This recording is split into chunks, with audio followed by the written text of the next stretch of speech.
Let's talk more about relief efforts in Maui with someone spearheading that work. Kainoa Horcajo joins us now. He's with Maui Rapid Response, a disaster response team helping to provide assistance to survivors left devastated by the wildfires.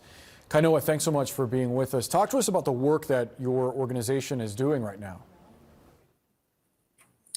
Thank you for having us, and thank you for keeping this in your news cycle. So much changes. I was lucky enough just to jump in with a dedicated team of volunteers. Maui Rapid Response is an ahupuaʻa-based citizen-led crisis response team. So the ahupuaʻa is our traditional form of land management. It means, as was stated in the last individual, we let the community lead, the Lahaina community, the upcountry community, who also lost a lot. As soon as this tragedy started happening, we just kind of started activating the community. There's no one person here, even no one agency spearheading this. This is a completely decentralized, distributed community supporting itself. A bunch of people got together. We organized collection centers and distribution hubs. Obviously, at first, getting over there via roads was difficult. It was cut off because of safety measures. But we're pretty industrious and we can get things done. So we got helicopters and boats and jet skis and everything to get, help out to those people. At first, it was the things you can imagine, right? Drinkable, potable water, food, perishable food, things you can eat without having to cook because you couldn't cook. And then it became, propane and gas and cooking facilities as well.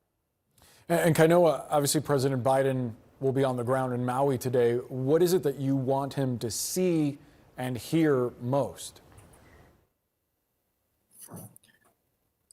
It's less about what I want him to see. He's going to get out there and he's going to see what is. He's going to see our community having risen, being called to the challenge and rising to that challenge quicker than any government agency can. And rightfully so. When your neighbor's house is burning, you're there before any agency is. And you saw every single neighbor, every family member just rise to that call to help our people. That is something that we are known for.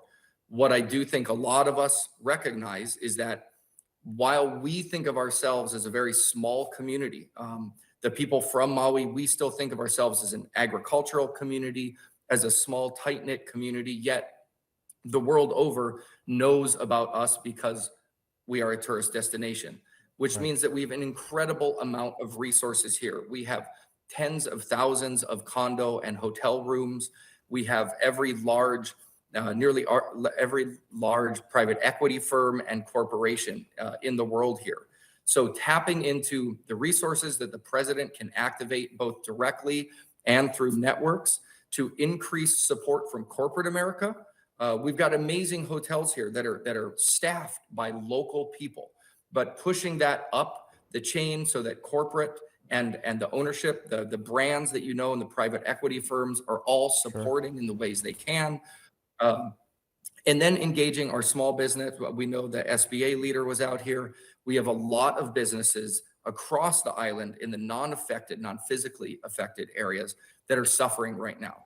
And so whether it's about, assuring people that it's okay to visit, whether that's from a different island, supporting our small businesses in any way to make sure that we don't have another crisis like the COVID shutdown on top of the crisis that we have because of the fires.